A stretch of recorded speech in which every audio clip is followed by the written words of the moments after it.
ఓం గం గణపతియే నమః. శ్రోతలకు నమస్కారం. మన ఛానల్కు స్వాగతం. శ్రీ పద్మ మహాపురాణం 39వ భాగం. విహుండుని వధ. కామోద ఇలా పలికెను: ఎవరి ఆది అంతములను దేవతలు కూడా తెలియజాలరో ఆ ప్రపంచమంతా ఎవరిలో విలీనమగునో, ఈ ప్రపంచమంతా ఎవరి మాయా ప్రభావము వలన మోహము పొందునో అతడే ఏకాత్మ అయిన విష్ణువు. ఓ నారద, అటువంటి నా స్వామి జగత్పతి ఈ సంసారమును పొందుటకు కారణమేమిటి? పాపపుణ్య కర్మలచే బద్ధుడై నరుడు సంసారంలో ప్రవేశించును. అట్టి లోపములు లేని శ్రీహరి సంసారంలో ఎందుకు పడును? దయచేసి చెప్పవలేను అనెను. అప్పుడు నారదుడు ఇలా పలికెను: దేవి, చక్రీ చేసిన దానిని చెప్పెదను వినుము. భృగు మహర్షి ముందర నేను యజ్ఞమును రక్షించదనని ప్రతిజ్ఞ చేసెను. కానీ ఇంద్రుని ప్రార్థనతో గోవిందుడు భృగు యజ్ఞమును విడిచిపెట్టి రాక్షసులతో యుద్ధం చేయుటకు వెడలెను. గోవిందుడు యజ్ఞమును విడిచి వెళ్ళిన వెంటనే ఆ దానవోత్తములు భృగు యజ్ఞవాటికకు వచ్చి పాపబుద్ధులై యజ్ఞమునంతటిని ధ్వంసం చేసిరి. అంతటా కోపించిన భృగు మహర్షి విష్ణువును శపించెను. నా శాపంతో కలుషితుడవై 10 జన్మలను అనుభవించుము. మహర్షి మాటలను నిజము చేయుటకై శ్రీహరి ఈ భూమికి వచ్చును. అందువలననే నీవు ఆ దుస్వప్నములను చూచితివి అని పలికి నారదుడు బ్రహ్మలోకమునకు వెడలెను. కృష్ణునికి కలిగిన గొప్ప దుఃఖమును తలుచుకొని కామోద దీనముగా రోధించెను. దుఃఖముతో కన్నీరు కార్చెను. ఆమె గంగా తీరములో కూర్చుని దుఃఖముతో రోధించుచుండగా ఆమె కంటి నుంచి వెలువడిన కన్నీటి బిందువులు గంగానదిలో పడెను. ఆ నీటి బిందువులు నీటిలో పడి మునిగి పద్మరూపమును పొందుచుండెను. ఆ గంగా నీటి ప్రవాహము చక్కగా వికసించిన కమలములను తీసుకొని పోవుచుండెను.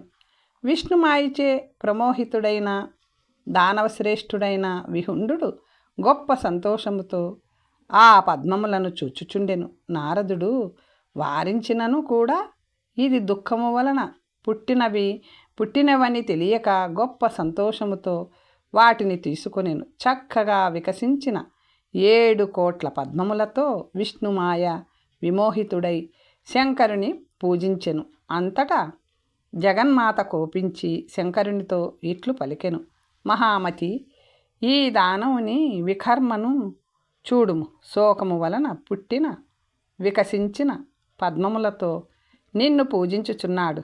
కావున ఈ దానవుడు దుఃఖ సంతాపములను పొందును, కానీ సంతోషమును పొందుటకు అర్హుడు కాదు.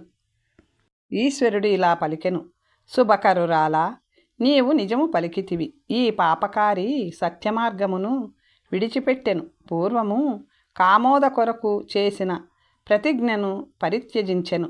శోకము వలన ఉత్పన్నమైన పద్మములను గంగాజలమును యున్న పద్మములను కామ కలుషిత బుద్ధి అయి ఈ దానవుడు తీసుకొనుచున్నాడు. శోకమును సంతాపమును కలిగించు దుఃఖము వలన కలిగిన పుష్పములతో పూజించు వానికి శ్రేయస్సు ఎట్లు కలుగును? నన్ను ఏ భావంతో పూజించునో ఆ భావముతోనే కార్యసిద్ధి కలుగును.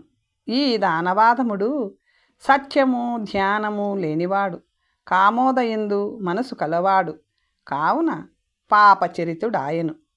ఈ దానవుని నీ తేజస్సుతో సంహరించుము అని ఇట్లు మహానుభావుడైన శంకరుని వాక్యమును వినిన పార్వతి, శంకర, నీ ఆజ్ఞతో ఈతనిని నశింపచేతును అని పలికి ఆ దానవుని వధింపకోరి విహండుని వధోపాయమును ఆలోచించెను. మాయామయమైన మహానుభావుడైన బ్రాహ్మణుని రూపమును ధరించి నాథుడైన శంకరుని చక్కని పారిజాత పుష్పములతో పూజించుచుండెను. పాపుడైన ఈ దానవుడు కామాకులుడు సుదుఃఖార్తుడు పాపి అయిన ఆ దానవుడు తాను ఇది వరకు చూచిన విష్ణుమాయా రూపమునందు ఆసక్తి కలవాడై భావపరవశుడై ఆ బ్రాహ్మణుడు చేసిన దివ్యమైన పూజను నాశనము చేసెను. ఆ విష్ణుమాయ రూపమునే స్మరిస్తూ కామబాణ పీడితుడయ్యెను. బలీయమైన విష్ణుమాయ శ్రీరూపమును స్మరించునంతనే విరహముతో కామాగ్ని పీడితుడై దుఃఖార్తుడై మాటిమాటికి రోధించసాగిను. ఆ దుర్మార్గుడు కాలుంచే ఆకర్షించబడి శోకము వలన కలిగిన ఆ పుష్పములను తీసుకొని శంకరుని పూజించుటకు అచ్చటకు వచ్చెను. పార్వతీదేవి చేత చక్కని పారిజాత పుష్పములతో చేసిన పూజను లోభముతో నశింపచేసి శోకము వలన కలిగిన పుష్పములతో తాను పూజించదలిచెను. ఆ దుర్మార్గుని కన్నుల నుండి శోకముతో వచ్చిన అశ్రుబిందువులు ధారగా లింగముపై పడుచుండెను. పార్వతీదేవి బ్రాహ్మణ రూపముతో ఆ దానవునితో ఇట్లు పలికెను. నీవెవరు? శోకాకులిత మానసుడవై ఎప్పుడు శంకరుని ఎందుకు పూజించుచున్నావు? దేవదేవుని శిరమున అపవిత్రమైన కన్నీరు పడుచున్నది. ఇదంతా నాకు చెప్పుము అనెను. అప్పుడు విహండు ఇలా పలికెను. సర్వ సౌభాగ్యములతోనూ సర్వలక్షణ సంపన్నురాలైన మన్మధుని నివాసము అయిన ఒక సుందరిని చూశాను. ఆమె మోహించి కాముని బాణములచే పీడితుడను అయ్యాను. ఆమె పొందును కోరినందుకు ఒక ఉత్తమమైన పదార్థమును ఇవ్వవలయునని ఆమె పలికినది. అదేమిటంటే కామోద వలన కలిగిన పూలతో మహేశ్వరుని పూజించమని పలికినది. ఆ పూలతో చేసిన మాలను ఆమె కంఠంలో వేయమని చెప్పినది. 7 కోట్ల పువ్వులతో శంకరుని పూజించి ఆ పూలతో చేసిన మాలను ఆమె కంఠంలో వేయవలెనని చెప్పినది. అందుకే దేవదానవులకు పొందశక్యం కాని కామోదక పువ్వులతో ఫలప్రదాయకుడైన శంకరుణ్ణి పూజించుచున్నాను అనెను. అప్పుడు పార్వతీదేవి ఇలా పలికెను. దురాత్ముడవైన నీకు భక్తిభావం ఎక్కడ ఉంది? నీ ధ్యానం ఎక్కడా? జ్ఞానము ఎవరిపైన ఉంది? ఈశ్వరునికి నీకు కొంచెం కూడా సంబంధం లేదు. కామోద రూపం ఎలా ఉంటుందో చెప్పుము. ఆమె నవ్వు నుంచి పుట్టిన పువ్వులు నీకెక్కడ లభించినవి? విహండు ఇలా పలికెను. నాకు భవుడు తెలియదు, ధ్యానము తెలియదు. కామోదను నేనెన్నడూ చూడలేదు. గంగా ప్రవాహంలో నుంచి నిత్యము ఈ పువ్వులను తెచ్చుచున్నాను. ఒక శంకరుని మాత్రము పూజించుచున్నాను. అంత మాత్రము నేను చెప్పగలను. మహాత్ముడైన శుక్రుడు నాకు ఈ విషయమును చెప్పెను. అతని మాటలతోనే ఆ దేవుని నేను అనుదినము పూజించుచున్నాను. నీవు అడిగినదంతయు నేను చెప్పి తిని అనెను. దేవి ఇలా పలికెను. కామోద రోదనము వలన ఏర్పడిన పుష్పములతో పాపభావముతో నీవు లింగమును పూజించుచున్నావు. దేవదేవుడైన శంకరుని ఏ భావంతో పూజిస్తే అటువంటి ఫలితములే లభించును. నేను చేసిన దివ్య పూజను నాశనము చేసి శోక పుష్పములతో నీవు పూజ చేయుచున్నావు. నీలో కలిగిన ఈ దోషము పరమదారుణమైనది. అందువలన నీకు నేను శిక్షను విధించదను. నీవు చేసిన కర్మకు ఫలమును అనుభవించుము అనెను. బ్రాహ్మణ రూపంలో ఉన్న పరమేశ్వరి మాటలు విని హూంకరిస్తూ ఆమెతో ఇట్లు పలికెను. ఓరి దుష్టుడా, దురాచారుడా. ఆమెతో ఇట్లు పలికెను. ఓరి దుష్టుడా, దురాచారుడా, నాకు కర్మను దూషించు వాడా, నిన్నిప్పుడే ఈ ఖడ్గంతో సంహరించెదను. ఇందులో సందేహం లేదు. ఇట్లు పలికి నిశితమైన ఖడ్గమును స్వీకరించి అతనిని చంపదలిచి ఆ దుష్టాత్ముడు అతని పైకి పరిగెత్తెను. బ్రాహ్మణ రూపంలోనున్న పరమేశ్వరి కోపించినదై తన స్థానమునకు వచ్చిన వానిని చూచి హూంకారమును చేసెను. ఆ హూంకార నాదముతో దానవాదముడు పడిపోయెను. నిశ్చేష్టుడాయను. వజ్రాయుధముచే కొట్టబడిన పర్వతము వలె నేలపై పడెను. సర్వలోక వినాశకుడైన ఆ దానవుడు మరణించగా లోకములు దుఃఖతాపములు తొలగినవై స్వస్థ్యమును పొందినవి.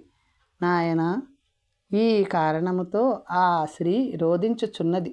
ఆ వరారోహ దుఃఖ శోక సమాకుల అయి గంగా తీరమున రోధించుచున్నది.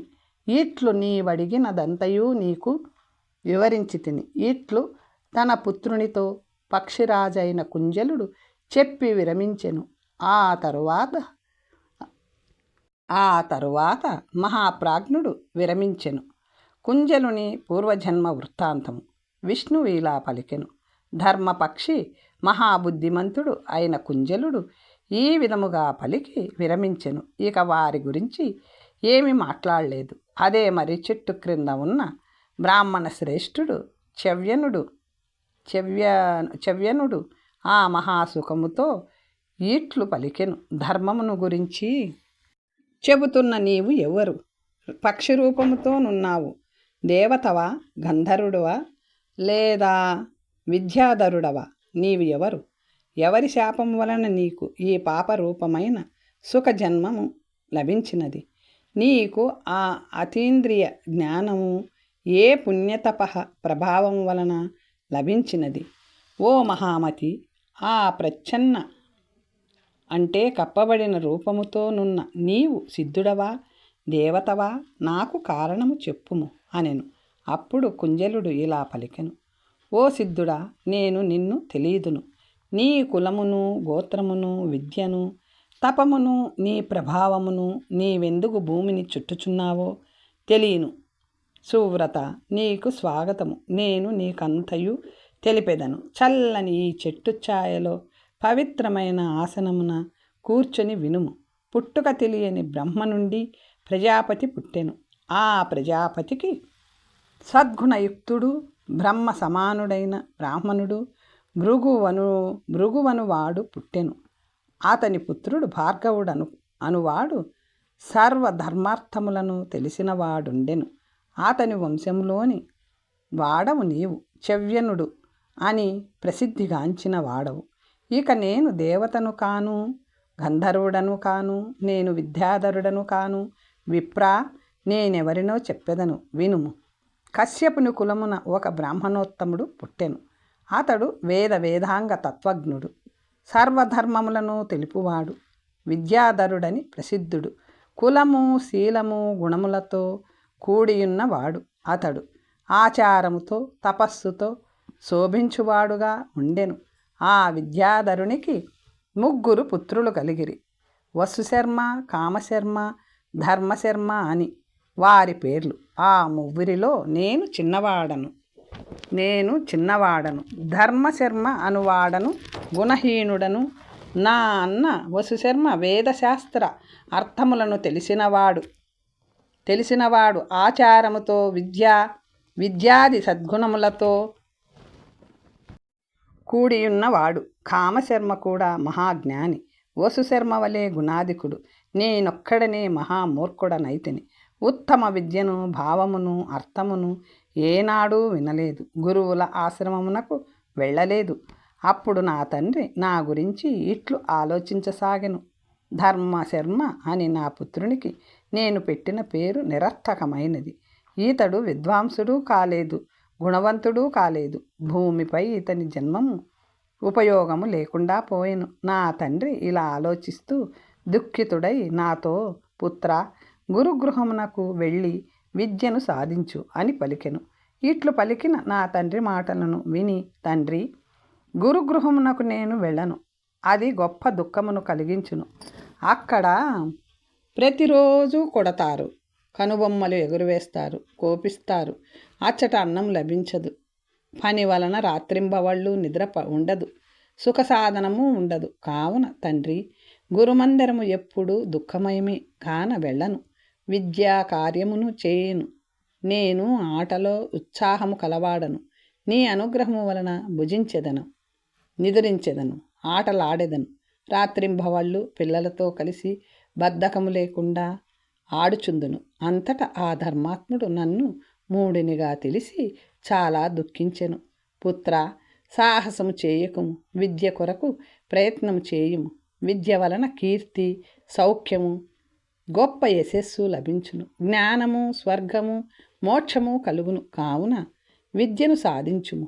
మొదట విద్య దుఃఖమునే కలిగించును, తర్వాత అదే విద్య సుఖమును ప్రసాదించును. కావున పుత్ర, గురుగృహమునకు వెళ్ళుము, విద్యను సాధించుము అని పలికెను. కానీ నేను తండ్రి మాటలు లెక్క చేయక ప్రతిదినము ఉన్న చోట అర్థహానిని చేయుచున్నాను. నన్ను జనులందరూ పరిహసించి నిందించిరి. అట్లు లోకులు చేయు అవమానముతో నాకు జీవనమును నశింపచేయు లజ్జ కలిగినది. నేను విద్య కొరకు ఉద్యమించి తిని ఏ గురువును ప్రార్థించెదను? ఇట్లు చింతాపరుడనై దుఃఖశోక సమకూలుడనై నేనెట్లు విద్యను తెలియదును? నేను గుణములను ఎట్లు పొందెదను? నాకెట్లు స్వర్గమును లభించును? మోక్షమునెట్లు పొందును? ఇట్లు చింతించుచునే వృద్ధాప్యమును పొంది తిని ఒకసారి దుఃఖముతో దేవాలయములో కూర్చుని ఉంటిని. నా అదృష్టం ప్రేరేపించగా ఒక సిద్ధుడు వచ్చెను. అతను ఆశ్రయము లేనివాడు, నిరాహారుడు, నిత్యము ఆనందములో ఉండువాడు, ఆశ లేనివాడు, దయాయుక్తుడు, జితేంద్రియుడు, ఏకాంతములో ఉండువాడు, పరమాత్మని యందు సదా మనసు లగ్నం చేసినవాడు, జ్ఞాన ధ్యాన సమాధిలో నుండి పరబ్రహ్మలో లీనమైన జ్ఞానరూపుడు, మహామతి అయిన ఆ విప్రుని నేను ఆశ్రయించి తిని. నేను పరిశుద్ధమైన భావంతో భక్తితో తల వంచి ఆ మహానుభావునికి నమస్కరించి అతని ముందు నిలిచి తిని. నేను దీనరూపిణిగా మందభాగ్యునిగా ఉంటిని. అప్పుడు ఆ మహానుభావుడు, నీవెందుకు విచారించుచున్నావు, ఎందుకు దుఃఖించుచున్నావు అని అడిగెను. జ్ఞానయోగి అయిన అతను నన్నిట్లు అడిగెను. పరమమూర్ఖుడనైన నేను నా పూర్వ వృత్తాంతమును నివేదించి సర్వజ్ఞత్వమును ఎట్లు లభించును? నాకు దీని కొరకే ఈ దుఃఖము, నాకెల్లప్పుడూ నీవే దిక్కు అని అడిగితివి. ఆ మహానుభావుడు అన్నింటికి జ్ఞానము కారణము అని పలికెను. సిద్ధుడు ఇలా పలికెను, నీ జ్ఞానస్వరూపమును చెప్పెదను వినుము. జ్ఞానమునకు దేహము లేదు, హస్తములు లేవు, పాదములు లేవు, కన్నులు లేవు, చెవులు ముక్కు లేవు, అస్థి సముదాయము లేదు. జ్ఞానమును ఎవ్వరూ చూశారు? దానికి గుర్తులు ఏవి? జ్ఞానము ఆకారం లేదు, అన్ని వేళలా అన్నింటినీ తెలియను. అది సర్వవిత్. పగలును సూర్యుడు ప్రకాశింపచేయును, రాత్రిని చంద్రుడు ప్రకాశింపచేయును, ఇంటిని దీపము ప్రకాశింపచేయును. ఇవి అన్నీ లోకము మధ్యలో ఉన్నవి. ఆ జ్ఞానధామమును ఏ వెలుగుతో చూచెదరో చెప్పెదను వినుము. విష్ణుమాయచే మోహితులైన మూఢులు జ్ఞానమును తెలియజాలరు. ఆ జ్ఞానము దేహము మధ్యలోనున్నది. ధ్యానము చేత మాత్రమే దానిని తెలియగలరు. ఆ జ్ఞానస్థానమును ధ్యానముచే తెలియగలము తప్ప చంద్ర సూర్యుల కాంతిలో కూడా దానిని చూడజాలం. హస్తపాదములు లేకున్నను, కన్నులు చెవులు లేకున్నను జ్ఞానము అన్ని ప్రదేశములకు వెళ్ళగలదు, అన్నింటినీ చూడగలదు, అన్నింటినీ గ్రహించగలదు, అన్నింటినీ వాసన చూడగలదు, అన్నింటినీ వినగలదు. ఇందులో సందేహం లేదు. సమస్త అంధకారమును నాశనము చేయుటలో జ్ఞానమును మించిన దీపం లేదు. స్వర్గంలో కానీ, భూమి యందు కానీ, పాతాళమునందు కానీ అన్ని చోటుల కనిపిస్తుంది. దేహము మధ్యలోనున్న జ్ఞానమును అజ్ఞానులు తెలియజాలరు. జ్ఞానము ఎక్కడి నుంచి లభిస్తుందో ఆ స్థానమును తెలిపెదను. బ్రాహ్మణ, ప్రాణుల హృదయమున ఎప్పుడు జ్ఞానముండును. కామాది సుమహోభోగములను మహామోదికములను అన్నింటినీ వివేకమును అగ్నితో దహింపచేయ కోరువారు సర్వశాంతిమయులుగా నుండి ఇంద్రియార్థములను మర్దించవలేను. అప్పుడు సర్వతత్వార్థ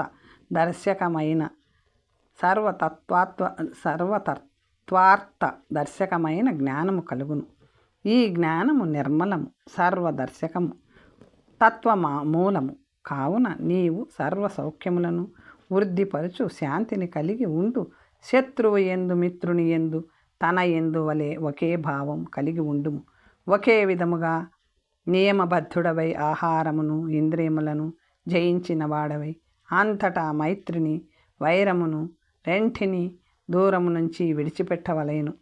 సంఘమును త్యాజించి ఆశ వదిలి ఏకాంత స్థానమును ఆశ్రయించి సాధన చేసినచో సర్వమును ప్రకాశింపచేయు జ్ఞానమును చూడగలవాడ అగును.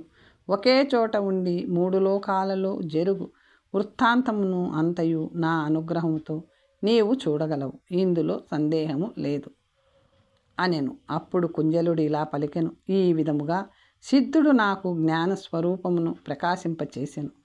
అతడు చెప్పినట్లే అదే రీతిలో వర్తించిన నాకు ఒకే చోట ఉండి మూడు లోకములో జరుగు వృత్తాంతమును ఆ గురువు అనుగ్రహము వలన నేను తెలియచున్నాను. నా వృత్తాంతమంతయు చెప్పాను, ఇంకేమి చెప్పవలేను తెలుపుము అనెను. అప్పుడు చెవ్యనుడు ఇలా పలికెను, జ్ఞానవంతులలో శ్రేష్ఠుడవైన నీకు నీచమైన ఈ పక్షి జన్మ ఎట్లు లభించినది? నా సందేహములను నివారింపచేసే ఆ కారణమును తెలుపుము అనెను. అప్పుడు కుంజలుడిట్లు పలికెను, సహవాసము వలననే పాపము పుణ్యము లభించును. కావున పరిశుద్ధుడై మంచిని చెడును అన్నింటినీ విడిచిపెట్టవలేను. ఒక వేటగాడు పాపి ఒక చిలుక పిల్లను బంధించి అమ్ముటకు తీసుకొని వచ్చెను.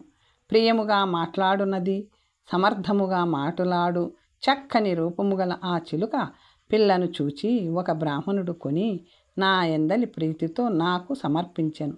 బ్రాహ్మణోత్తమ, నేను నిత్యము జ్ఞానమును ధ్యానమును ఉండువాడను. కుతూహలముతో ఆ చిలుకను చేతిలో ఉంచుకొంటిని. ఆ చిలుక పలికిన చిన్న చిన్న మాటలతో నేను మోహింపబడి తిని ఆ చిలుకను పుత్రునిగా స్వీకరించి ఆ చిలుక ఎందే మనస్సును నిలుపుచుంటిని. ఆ చిలుక కూడా నన్ను నాన్న కూర్చొనుడు, స్నానం చేయుటకు వెళ్ళుడు, ఇప్పుడు దేవుని పూజింపుడు ఇత్యాది ప్రియకరమైన మాటలతో నన్ను పలకరించుచుండెను.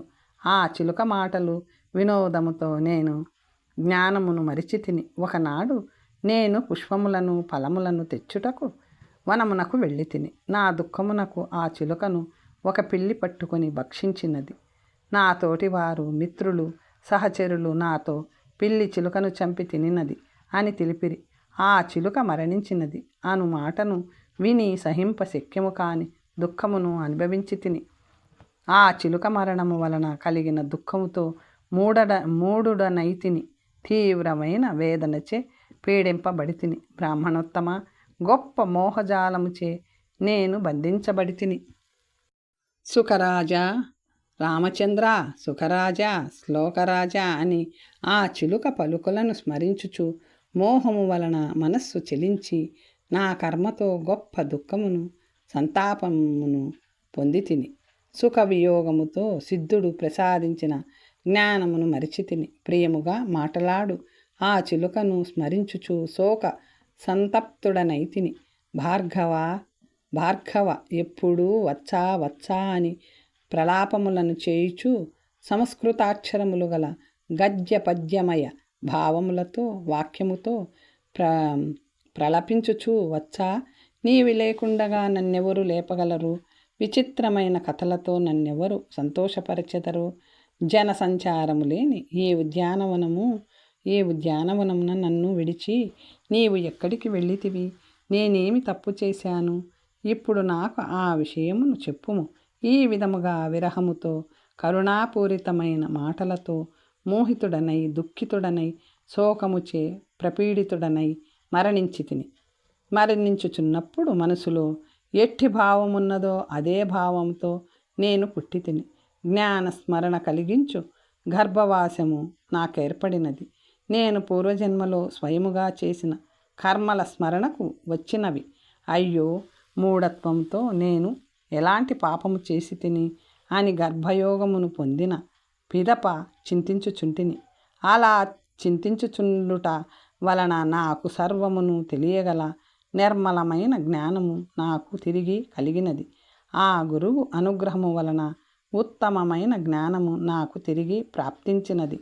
గురువుగారి నిర్మలమైన వాక్యముల ఉపదేశములు జలములచే శరీరము లోపల బయట ఉన్న మలమంతా కడుగబడి నిర్మలుడనైతిని. సుఖజాతిలో పుట్టుట వలన తిర్యక్త్వము కూడా ప్రాప్తించినది. మరణకాలంలో చిలుకను ధ్యానించుచు ప్రాణములు వదులుట వలన నాకు సుఖజన్మ ప్రాప్తించినది. ఈ విధముగా సుఖజాతిలో పుట్టాను. మరణకాలంలో ప్రాణులు ఎటువంటి భావనలు కలిగి ఉందురో ఆ భావనలకు అనుగుణముగా మనస్సు ఆలోచనలు రూపము ఉన్న జన్మము ఏర్పడును. మరణకాలంలో ఆ భావములుండుట వలన నాకు గొప్ప జ్ఞానము కలిగినది. ఆ జ్ఞానముతోనే నేను భూత భవిష్యత్ వర్తమానములలో జరుగునవన్నీ నేను తెలుసుకుంటాను. సంసారంలో పడి పరిభ్రమించుచున్న మానవులకు ఆ బంధమును ఛేదించి తరించుటకు గురువుతో సమానమైన తీర్థము లేదు. భార్గవనందన, నీవు అడిగినదంతయు చెప్పాను. భూమి నుండి పుట్టిన నీరు శరీరముపైనున్న మలమునంతటినీ తొలగించును.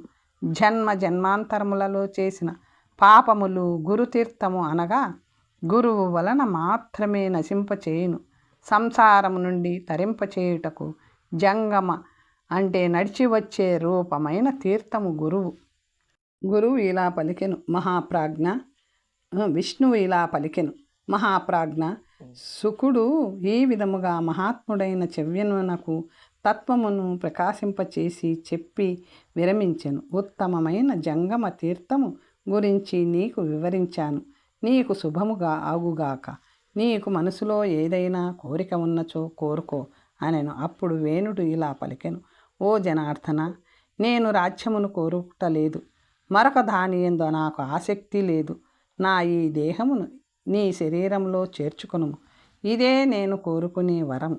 నేను నీ అనుగ్రహ పాత్రుడనైనచో నాకు ఆ వరము ఇవ్వవలేను అనెను. అప్పుడు విష్ణువు ఇలా పలికెను, భూపతి, నీవు అశ్వమేధ యాగముతోనూ రాజసూయ యాగముతోనూ నన్ను ఆరాధించు. సువర్ణధానము, గోవులను, భూమిని, సువర్ణమును, జలమును, ధాన్యమును దానము చేయుము. ఆ దానము వలన బ్రహ్మత్యాది ఘోర పాపములు నశించును. దానముతో ధర్మార్థ కామ మోక్షములు సిద్ధించును. సందేహము లేదు. నన్ను ఉద్దేశించి విష్ణు ప్రీతి కోసం దానము చేయుము. ఎవరెవరు ఏ ఏ భావములతో దానము చేయుదురో ఆ భావననే నేను వారికి ఇచ్చెదను. సందేహము లేదు. ఋషులను దర్శించుట వలనను స్పర్శించుట వలనను నీ పాపముల రాశి నశించినది. యజ్ఞము పూర్తి చేసిన పిమ్మట నీవు నన్ను చేరెదవు అని పలికి విష్ణువు అంతర్ధానమయ్యెను. పృథు శాసనము. విష్ణువు అంతర్ధానమైన తరువాత వేణుడు దేవదేవేశుడు ఎక్కడికి వెళ్ళిపోయాడు అని చింతించుచుండెను. అలా ఆలోచిస్తూ గొప్ప సంతోషంతో ఆ రాజోత్తముడు మధుర వచనములతో తన పుత్రుడైన పృథువును పిలిచి సంతోషంతో ఇలా పలికెను, కుమారా, నీవు పుత్రునిగా నన్ను గొప్ప పాతకము నుండి తరింపచేసితివి. పృథు, నా వంశమును ఇప్పుడు ప్రకాశింపచేసితివి. నేను దోషములతో నశింపచేసిన దానిని నీవు గుణములతో ప్రకాశింపచేసితివి. నేను అశ్వమేధముతో నారాయణుని ఆరాధించెదను. పలు విధముల దానములను చేసేదను. నీ దయ వలన ఈ దేహముతోనే విష్ణులోకమునకు వెళ్ళెదను. యజ్ఞ సామాగ్రిని సమకూర్చుము. వేద పారంగతులైన బ్రాహ్మణులను ఆహ్వానించుము. ఇట్లు మహానుభావుడైన వేణునిచే ఆజ్ఞాపించబడిన పృథువు ఆదరముతో తండ్రితో ఇట్లు పలికెను, మహారాజా, రాజ్యమును పాలించుము. మనసునకు నచ్చిన భోగములను అనుభవింపుము. అవి దివ్యములైనను మానుషములైనను అనుభవింపుము. యజ్ఞములతో జనార్దనుని ఆరాధించుము. ఇట్లు పలికి జ్ఞానతత్పరుడైన తండ్రికి నమస్కరించి పృథు మహారాజు ధనుమును తీసుకొని బాణమును తీసుకొని భటులందరినీ ఆజ్ఞాపించెను. భూమండలమున ఆదేశించుడు. ఎవ్వరు పాపమును చేయరాదు. మనసు చేతను, దేహము చేతను, వాక్కు చేతను, మూడింటితో పాపమును చేయరాదు. వేణు మహారాజు ఆజ్ఞను ఉల్లంఘించి పాపమును చేసిన వారు వధింపబడుదురు. ఇందులో సందేహము లేదు. మానవులందరూ భగవంతుని యందే మనస్సు పెట్టి మాశ్చర్యమును విడిచి దానములను చేయవలేను. యజ్ఞములతో జనార్దనుని ఆరాధించవలేను.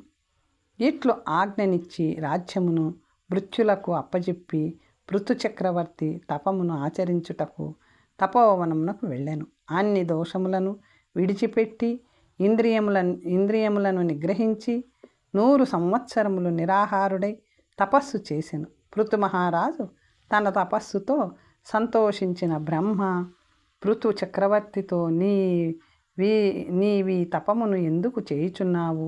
నాకు కారణమును చెప్పుము అని పలికెను.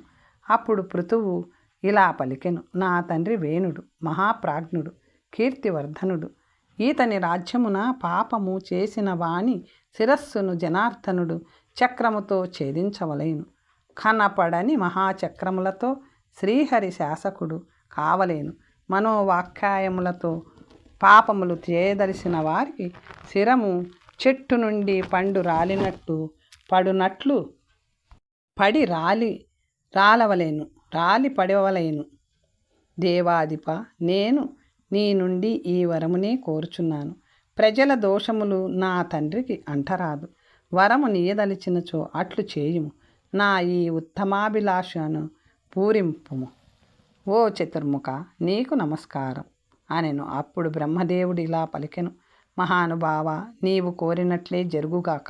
ఓ పృథు, విష్ణు ఆజ్ఞ వలనను నిన్ను పుత్రునిగా పొందుట వలనను నీ తండ్రి పునీతుడయ్యాడు. ఈ విధముగా పలికి పృథువుకు వరములిచ్చి బ్రహ్మదేవుడు వెడలెను. పృథువు కూడా రాజ్యకార్యములలో నిరతుడయ్యెను. ఓ బ్రాహ్మణులారా, పృథు మహారాజు పాలనలో పాపి అయిన వాడు ఒక్కడూ లేడు. మనసా వాచా కర్మణ ఎవరైనా పాపమును తలిచినచో చక్రముతో ఛేదింపబడినట్లు అతని శిరస్సు ఛేదింపబడును. అప్పటి నుండి ఏ ఒక్కడు పాపము ఆచరించుట లేదు. మహాత్ముడైన పృథువు ఆజ్ఞ ఈ విధముగా వర్తించుచున్నది. ఇట్లు సమస్త జనులు నిత్యము సదాచారముతో ప్రవర్తించుచుండిరి. ధర్మమునందు ఆసక్తులై దానములను ఆచరిస్తూ భోగములను అనుభవిస్తూ సర్వ సౌఖ్యములతో వృద్ధి పొందుచుండిరి. తరువాత కథ వచ్చే భాగంలో తెలుసుకుందాం. నమస్తే.